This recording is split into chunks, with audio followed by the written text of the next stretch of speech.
Off the ball. This is News Talk. Welcome back to Thursdays Off the Ball. As always at this time, delighted to be joined in studio by John Giles. How are you? Good, Nathan. So a new era for Irish football starts tomorrow. Unfortunately, we're not looking forward to a World Cup. We're already thinking about 2020 European Championship. Yeah. It's a long way away, but do games like this ultimately matter? Oh yeah, very, very much so. I think it's not what we wanted, to have these friendly matches before the next competitive match, but from a manager's point of view, it's ideal preparation. A lot of new lads coming into the team, and I think the more matches you can get, obviously the more you're going to learn. So by the time we come to our next competitive match, we should be in as good a shape as we possibly can be. We talk about new lads, they're not necessarily young lads. Declan Rice is 19, but the vast majority of the other players who are going to play tomorrow are mid to early 20s, so they've played a lot of club football at this stage. When players are coming in to camp for first time for internationals, what are you looking for? Are you looking for them to be a personality in the squad? Are you looking for what they can do technically, ability to follow orders? Well, hopefully you will have seen them, Nathan. I'm sure Martin and Roy Keane would have seen these players play for the clubs. I'd be amazed if they didn't. So they'd have a good idea of what they're like. Obviously, when you get them together, then it's more intimate. You find out what their personality is like, what they're good at. Are they cheeky? Are they confident? Are they not so confident? And there's a way to treat them after that. And that all takes time. But this week is very important to me, because I think they're away for nearly a week. So you get to know players pretty quickly. You see them on the pitch. You think you know them until you meet them personally. And players can be totally different. I've met lads, played with players, against players, who would be very, very shy off the pitch. But once they get on the pitch, they're different altogether. That's where you want them to be. Not cheeky, but confident. And I've seen plenty of players like I played a lot at Leeds, for example. Paul Madeley, who was a great player, terrific player. He wouldn't say a word off the pitch. We used to call him Mr. Spock. You remember this? Because he never showed any emotion, but he was a terrific lad. But on the pitch, he did his stuff, and that's where you want him. There's no good having a loudmouth on the pitch. Off the pitch, and then getting on the pitch and not doing it. So I think all those things you learn when you're with those lads now for nearly a week. Yeah, that's something that's more difficult to judge, is it, actually, at international level? At club level, you have a player around you day in, day out. You get to know that, all right, he's a bit quieter, but I know I can trust him. Whereas when you go away for a week like this, if someone sort of backs away, you can wonder whether it's a lack of confidence or... You get to know them pretty quickly, Nathan. Yeah. You get to know them pretty quickly, and the pals around them and how they behave and all that.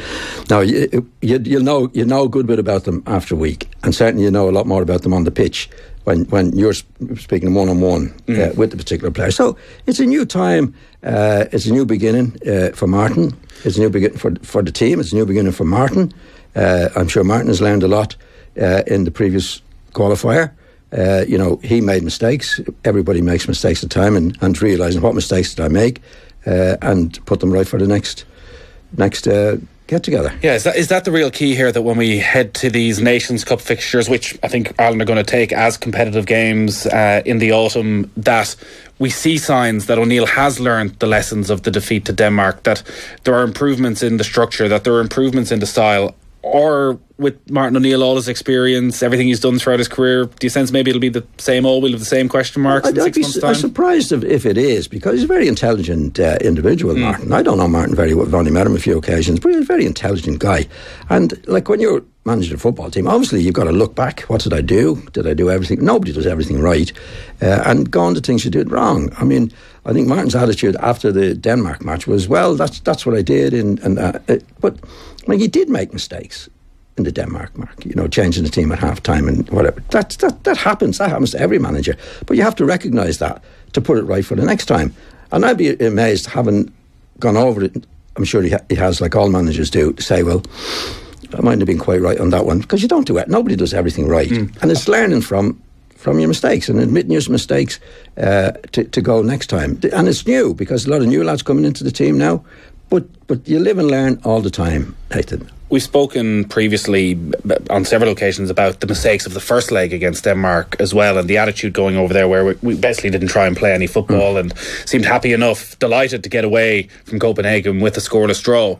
Would you like to see O'Neill develop this squad over the next 18 months to a position where, if we're in a playoff for 2020, for these crucial games, that there's more confidence within the group to get the ball down, to do the right things away from home? I would think so. You see, I think the away from home is a myth. I've said that quite a few times. When you play any football match, you take it on its merits, right? In other words, you go to, say the first match we played, I think, was Georgia. Now, there was an awful lot of talk before we went to Georgia. This is a fortress. This is this is that, this is the other. In fact, it wasn't. They were having a bad time. We went in front after 2 minutes. The goalkeeper was the worst goalkeeper in the world. And we got a 2-2 draw in the end. But we had to come back from there. I think with a more positive approach to that, on the day on its merits, if it's there for the taking, we take it. If we have to defend for 90 minutes, we defend for 90 minutes, Nathan. But when we have an opportunity to attack, we're going to attack. Now, you say the Denmark match. I think going into the Denmark match, we had no intentions of attacking at all. So we lost an opportunity. I'm not saying take risks and do all sorts of tricky stuff. Just be positive when you have the ball, as well as you possibly can be, to go and score a goal. We didn't have that. I think we lost an opportunity there because we didn't have the away goal. And I think if we go into these next matches, qualifiers, if you take, say, even Northern Ireland, Iceland, for example, they have no better players than us. And this idea that we are way behind in many people's eyes is we don't have great players, but neither do the others. And I think we go with a more positive attitude into it. If it's there for the taking, let's take it. Because if you look at the matches, we won in Austria, we won in Wales. We won in Wales because we had to win in Wales. So it's an attitude of mind, and of course the players have to come up to scratch. These are new players now. And does that come from weeks like this, getting that message across to players? Because you often mention that O'Neill and Keane aren't telling them not to do something, but they're not telling them to do something. That this is actually the time when you have 4 or 5 days together, which you rarely get now in international football, to hammer home that sort of message. From day one. Say, this is what we're going. This is the attitude that we're going to bring into the game. And I think what a lot of the managers do is take the pressure off the players as much as you possibly can. In other words, this is what I want you to do, right? If we lose doing that, it's my fault, right? And that's the big thing. I mean, if you look at Manchester City, now they're exceptional because he's got great players, but he shows terrific moral courage. Guardiola, he's encouraging, get on the ball. If you lose it, and they have lost at a time, no, I want you to continue. So you take the pressure off the players. That was being my experience as a manager. Like I had an experience at West Brom when I first went to West Brom. The two centre halves were not used to coming out. And I was thinking, come out when I'm on the ball, or somebody come out, and it took them ages to do it.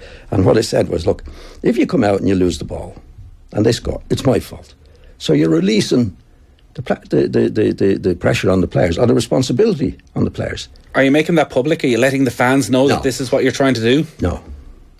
Because that maybe is possibly one of the issues that Martin O'Neill faces, that we read so much into every result that if there are, and maybe again with everything that happened with Stoke, that he doesn't have a lot of leeway with supporters, that if you try something new against Turkey and it doesn't work, that suddenly there's a pressure there. Yeah, it's not new though, Nathan, to be honest. I mean, that's football, and I'm only giving you my opinion of what a manager should do to release the pressure. Because when you go, see, players are very, very cautious, can be very cautious if the manager doesn't encourage them to do it. Like, I'm only saying how, in my place, that was the way to do it. To say to the central defenders, look, come out, right? Just come out, get on the ball, then release it simply. And if you lose it and they score, that's my fault. So the player now is thinking, oh, I have no problem, I'll get on that. And that's the way it works. So you take the manager's taking the responsibility, not in stupid things, but if you want the players to play in a certain way. You know what I mean? I think if we had Georgia to play all over again, right, and we scored after 2 minutes, and you had said to the players, look, if we score after 2 minutes, keep going, go for the next one. Don't mean stupid. You don't have to be stupid doing it. Just go for the next one. Be positive, because the best way of defending is to have the ball, and there's nothing better than scoring a goal. If it's there for the taking, Nathan. If you have to defend for 90 minutes, then you defend for 90 minutes. But if you have a chance to do it, do it. You have my blessing to do it, go on and do it. One of the players I think people are really looking forward to seeing is Seanie Maguire from Preston, who has had a few minutes already in one of the qualifiers against Moldova. Interesting comments, and you mentioned trying to take pressure off players at times. Almost seen the other way with O'Neill, where he was saying he'd gone to see Seanie Maguire with Cork several occasions, hadn't really been impressed with him. Maybe he's trying to do that because all the talk around Seanie Maguire is he needs to be the new Robbie Keane. Yeah. Trying to get that balance right. Yeah, well, that can be difficult, you know, because ultimately it comes down to the player. You know, if the player hasn't got it in him, no matter what you do, he's not going to be able to do it. Well, I just wonder with a striker like Seanie Maguire, who's come back from injury, he was flying with Preston. I think he's 5 goals in 4 games. Yeah. To get that balance between not wanting to heap pressure on him, but also wanting to keep his confidence up. Oh yeah, well that's the manager's job. You see, managers are psychologists in many ways. Some of them not so good. Like Mourinho hasn't been very good in the last couple of weeks, for example. But anyway, that's another day's work. But a manager has to be, so he has to judge the player. Can I give him a kick up the backside? Yeah. Does he need a bit? You know, if he's not playing well, he's not scoring goals, but you know he can score goals. You know, to say, come on, you're a terrific player. You know, you're well able to score goals. I've got faith in you. I'm picking you. That helps. But the player ultimately has to go out and do it. There's going to be a big crowd there tomorrow, which probably helps matters even for Martin O'Neill, that there will be a bit of intensity around it. They're expecting 35,000. Yeah. We've quite a history with Turkey down through the years, from the playoff for Euro 2000 and Tony Cascarino, which we heard on the show last night. You were player manager in 75 when Don Givens scored the 4 goals against Turkey. Yeah. That was our second competitive match when I was manager. But I'd played in Turkey before that, in the bad old days when we had the selection committee. Right. A total joke. We played in Ankara. How was that? Ankara wasn't the nicest of places. The pitch was a quagmire. We got beaten on the day.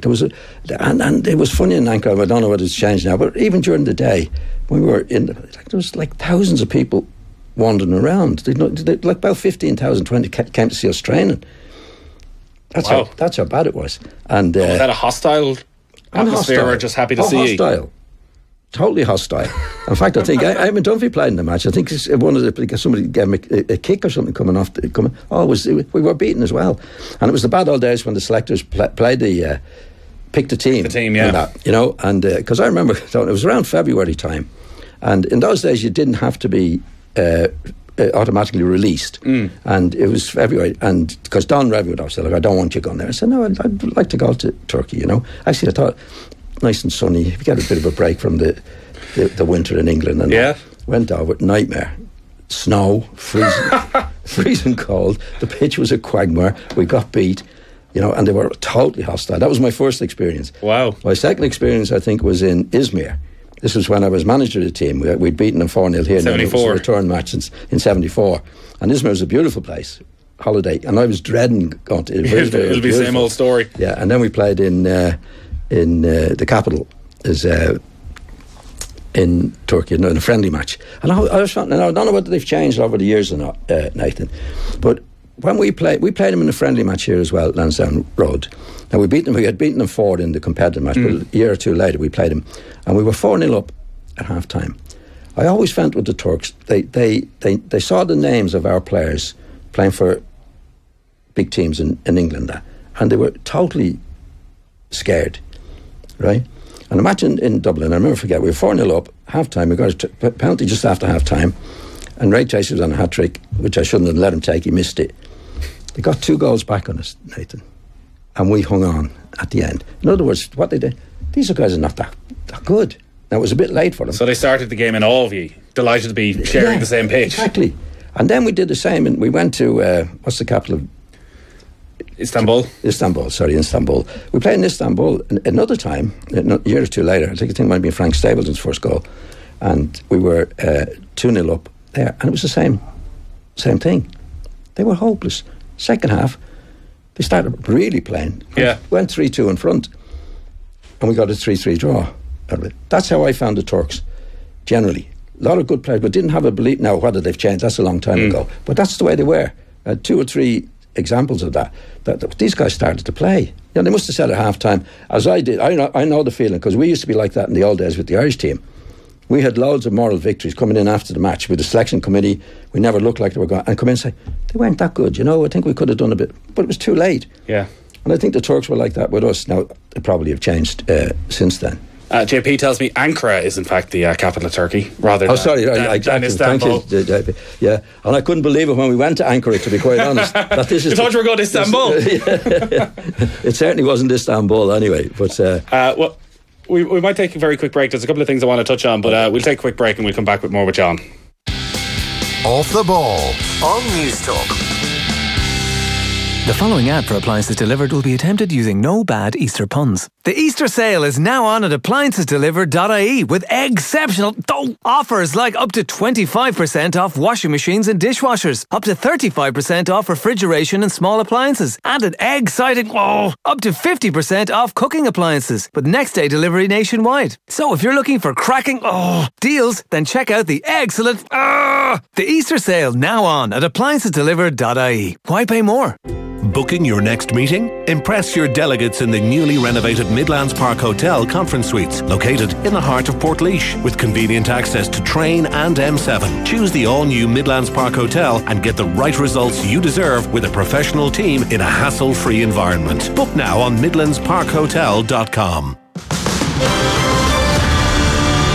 Hello, I'm Brendan Kavanagh, CEO of GDPRcourse.com. Are you confused and worried about the effect and cost of GDPR on your business? GDPR is serious for all businesses, large and small. But don't get ripped off by large consultancy fees and expensive seminars that will tell you thousands of euros later that you need to train your staff. Go to GDPRcourse.com and train your staff and management online in a low-cost and time-efficient way. GDPRcourse.com. When that niggling pain builds into something that makes it difficult to even think straight, try new Salpa Extra. With its dual action formula of paracetamol and caffeine, it treats pain fast. Because it's soluble, Salpa Extra gets to work 2 times faster than standard paracetamol tablets, based on absorption data. For pain, think new Salpa Extra. Acts fast so you can get back to life. Ask your pharmacist for advice. Salpa Extra soluble tablets for the treatment of mild to moderate pain. Always read the leaflet. This isn't the time to be shy about striving for success. This is a time to act on ambition, to think bigger, go further, learn more. UCD is Ireland's #1 university for graduate studies, with degrees that open doors and mentors who will nurture, inspire and shape you professionally. Stand out on your own terms and set your own trajectory. Visit ucd.ie/masters. UCD. Think bigger. Get active at Outdoor Revolution, Ireland's biggest sports, adventure, health and wellness event. Join leading sports stars and experts. Sean Kelly, Stuart Lancaster, David Gillick, Niamh Briggs, Stephen Hunt, Ross Purcell and many more. March 24th and 25th at the RDS Dublin. Enjoy free classes, workshops, cooking demos and expert discussion. 10% of Outdoor Revolution ticket sales go to Pieta House. Book yours now at outdoorrevolution.ie. We've seen the rest. Now it's time for the very best. Ireland's Got Talent live semi-finals continue tonight at 8:30 on TV3, ahead of Saturday's live grand final. You have so much guts and emotion in your voice. You are phenomenal. Tonight at 8:30, more acts take to the stage, including Aaron J. and Golden Buzzer winner Evelyn Williams. That is what it's all about. Ireland's Got Talent live semi-finals continue tonight at 8:30 on TV3. Proudly sponsored by Domino's Pizza. Off the ball. This is News Talk. You're welcome back to Thursday's Off the Ball. John Giles is still alongside me in studio. Istanbul is comfortably the biggest city in Turkey, we should point out. It was an easy mistake to make that it's not the capital. I should have known because I was in Ankara I was at the time and I thought, God, how could this be the capital of Turkey? You would prefer to be in Istanbul? Oh, definitely, yeah. Just a couple of things and all that. The selection committee, which I know you've spoken about before, who gave the team talks when the selection committee was picking the team? Well, the manager. You see, they had a manager in name, like Jackie Carty, who was a great Irish player in my time when I was a kid, one of my idols. He was the manager when I first got into the team. So was he just one voice on that selection committee? I don't think he had any voice on it. Right. They used to call it the Big Five. So he was essentially just a coach? Yeah, he didn't. He wouldn't. I don't think they would have even. The five, you see, for example, in those days, say you put a few bob into Limerick, you could become president of Limerick. You could be on the selection committee next year. And how long did the selection committee remain in place? Was it the same 5 for a full season, or would it change every game? At least for a year. Okay.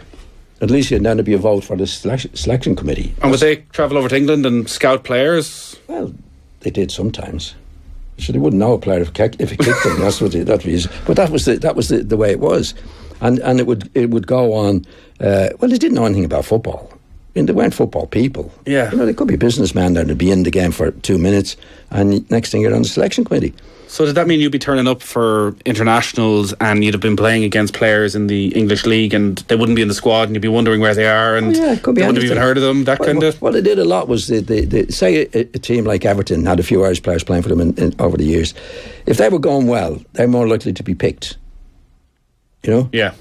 Like they'd go on where they were in the league and they had no idea about it. So it wasn't on personal performance, it was how your team was doing and what the name was. Yeah. And when you were in probably? Yeah. No, the next match you could change totally. Right. There was no continuity in it. You could play 11 this and the next match there could be 6 changes, depending, because there weren't that many matches together at that time. There'd be a gap in me. There was total inconsistency. And did our results suffer massively because of that? Oh yeah. You couldn't do anything. We had occasional wins. Yeah. Do you know what I mean? You'd win occasionally in Dalymount, where it'd be Dalymount playing on a Sunday and that. But generally speaking, away from home, it was awful. It was awful. You obviously came into that system as a player, so it's all you ever knew. But would the players be talking amongst themselves that this isn't right? We need to. Yeah, but you see, you wouldn't be together that often. You're looking at England and Alf Ramsey and what they're doing. That's what we did. We got together in. Actually, the main part of that was in 1969. I was playing for Leeds at the time. We just won the league, and they picked a squad of 16 to go to, I think it was Denmark, and I wasn't in it. I wasn't in the 16. This was with the selection committee, and what came back to me was he doesn't play as well for Ireland as he does for Leeds. Now that was my fault, not their fault. Where the team changed all the time, Yeah. we'd no continuity, we'd no practicing, we'd no nothing. It was my fault because I wasn't putting it in. It was an easy way of doing it. And then he picked it. Then there was a squad picked then for the lost. I think it was Denmark. They lost in that match. There was another match coming up, and I said no. I was picked for the second match, and I said no. I'm not fit. I haven't been training. If I wasn't in the 16 to play in Denmark, I didn't think I was going to be in the 16 to play in the next match. It was a bit of an excuse. But after that, we got together as a group. Eamon and Dunphy was involved in it. A few was involved. Alan Kelly, senior players, Tony Dunn, and we actually went to the selection committee and got rid of them. And it worked. Yeah, of course. Mick Megan took over as the first manager. Liam Toohey took over. So they were able to pick the. Now what happened was that they weren't taking it lightly. They didn't want it. So what we said was, look, you can keep the selection committee, and you can go on the trips. It was all about trips, going on the trips, the free trips, and that. You keep your selection committee. You can go on your free trips, but you're not picking the team. And they agreed to that. So what? They picked the squad. No, they picked nothing. Okay.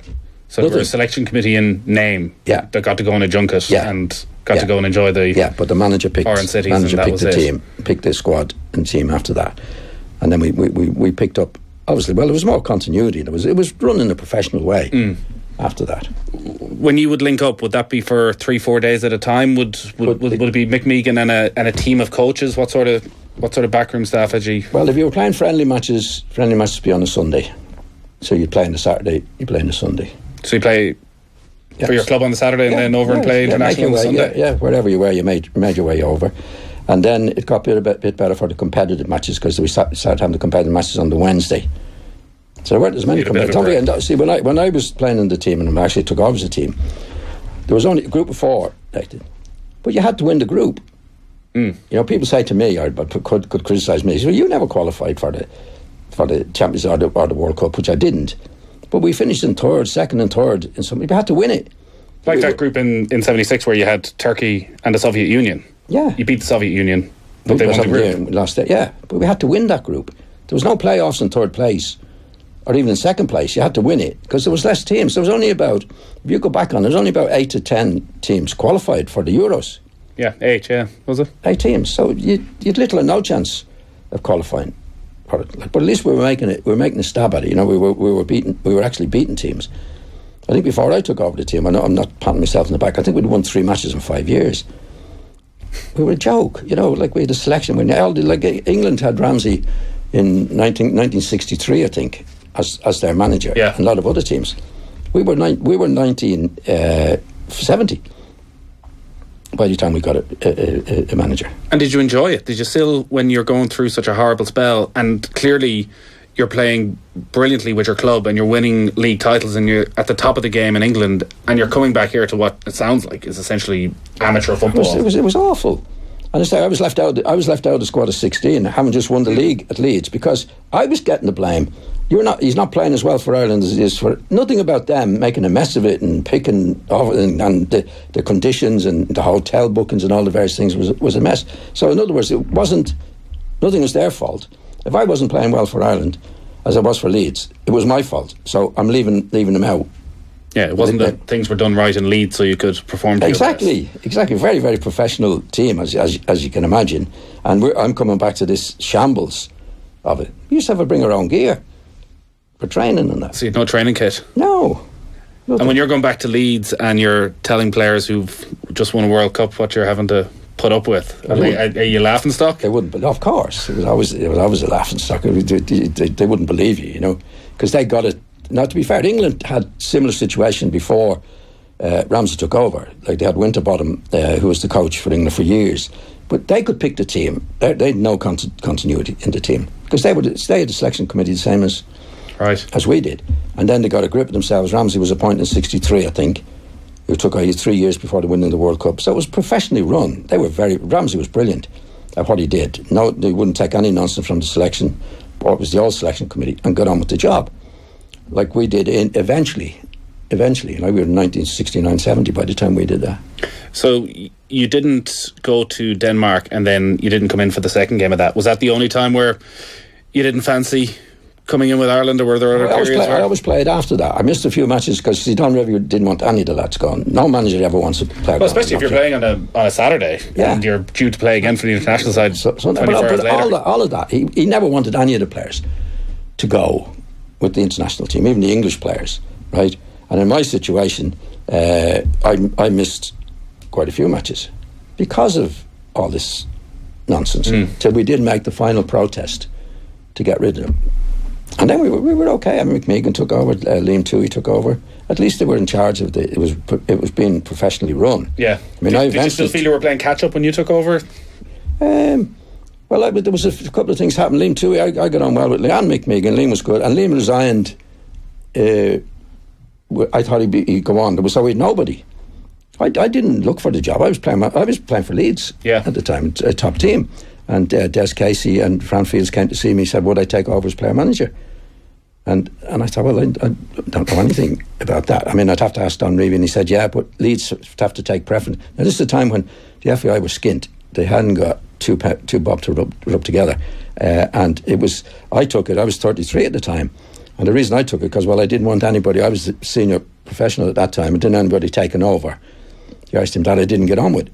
So I said, I can do it, but it'll be under certain conditions. Leeds will have priority in what I was doing. But at least we got it going from that. How did that conversation go with Don Revie when you tell him he doesn't even want you going friendlies and suddenly you're going to manage the team? Yeah, I wouldn't have been doing any more, really. Okay. I would have been going with the Irish team anyway. And no, he was quite good. He was quite good about it. He said, as long as it doesn't interfere with, like, Leeds obviously had priority on it. Yeah. Like, I was criticised after a few years when I was doing that, but not going looking at players.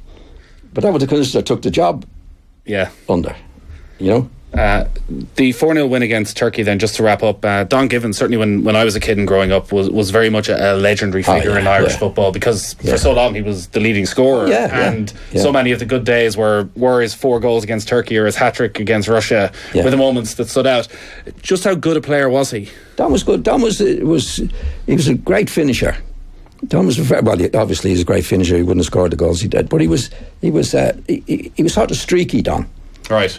I guess his record shows. Like those 2 matches, he scored 7 goals. Yeah. Right? And at club level, he could go. Now, he's a very, very good goal scorer. Don was terrific. I love Don. But I don't think he was the most confident lad in the world. So he'd have his moments where everything would click. Against the USSR. This wasn't Russia, this was the USSR when we played them. And he scored a great hat-trick, all good goals. Turkey, 4 goals, 7 goals in 2 matches. Right, and he played for Luton for a while. He played for Birmingham for a while, and I think he always scored a fair amount of goals, but it could be streaky. But he was a really good lad. Don was a great lad. Was he a out and out poacher, or was there more to his game than that? You could link it up. He could link it up all right, Don. But I tell you, I'd put him more in the poaching Right. In the poaching game. You know, he was a good header of the ball. He was deceptively quick. He was a good finish. Don had a lot gone. He had a good big career. And he started off at Manchester United. Didn't make it at Manchester United, and then he went to Luton. He had a very good lot. I think Queen's Park Rangers, was that his? Queen's Park Rangers had a good run. He mightn't have gone to, I'm not so sure anyway. He didn't make it at Manchester. He wasn't kept at Manchester United. But Don went on to have a first class. And Don was a very intelligent footballer. You know what I mean? You can tell, like when you're dealing with players. He understood the game. You could tell him once, I got that. Yeah. You know, I played with lads, you could tell him 10 times, Nathan. And I used to tell them 3 times, and that was it. If I didn't get it after 3 times, they were gone. You could forget about it. The 76 Euros, then the Soviet Union won that group, and where you had beaten Turkey, and that wasn't one of these great travesties against Irish football, was it? No. There was no great controversy. Well, we had a few. Was the better team. We had a few, not in those particular matches, not in that series, but we had a few. Yeah. We were robbed in Bulgaria. We were robbed in Paris. My time, Liam Brady, if you've ever seen, goes to the end line, pulls it back. Frank Statement scored and it was disallowed. Bulgaria, I think everybody was robbed in Bulgaria. When I was manager, I went to see France play in Bulgaria, and France were robbed. Robbed. You knew it was coming. Bulgaria never lost the game. It was one of the miracles in football that we qualified for the first major competition, you know, under Jack. Because we were in their group.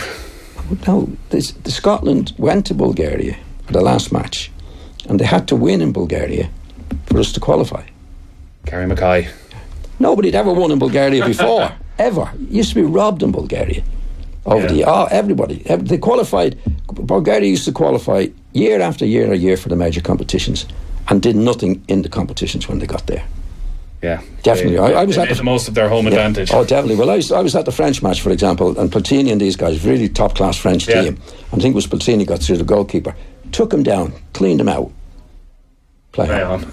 There was nobody, but that's the way. Pretty dispiriting, all right, I would imagine. Yeah. John, great stuff. Thanks Nathan. As always for coming in. We'll talk to you again next Thursday. Up next, we are going to be talking to Tony O'Reilly and Declan Lynch about their new book, Tony 10. Listen live or listen back. The News Talk app is News Talk in your pocket. Download it now. At Bruce Betting, we're celebrating 40 years as one of Ireland's leading bookmakers with the launch of our brand new website and iOS app. Packed with features and easy to use, the new Bruce Betting app includes ACCA insurance, cash out and live casino. Bruce Betting, giving you more. In store, online and now on your phone. Please gamble responsibly. Looking for great prices on technology? Well, at Harvey Norman, we've got hundreds of products reduced in-store and online. We have all the biggest brands in technology, all in stock now. Save up to €250 on laptops, up to 30% on tablets and cameras, save up to 15% on smartwatches and connected health, and up to 20% on mobile phones. So call in-store or shop online today and grab yourself an unbelievable deal. Harvey Norman, your technology specialists. Go, Harvey, go! Easter's here, and it's time to get your spring on at Liffey Valley. So whether you're shopping for something special or spending time with that someone special, you'll find everything you need under one roof. With more than 80 fantastic stores to choose from and more than 20 tempting restaurants, plus our 14-screen state-of-the-art cinema, Liffey Valley is the perfect place to shop, dine, relax and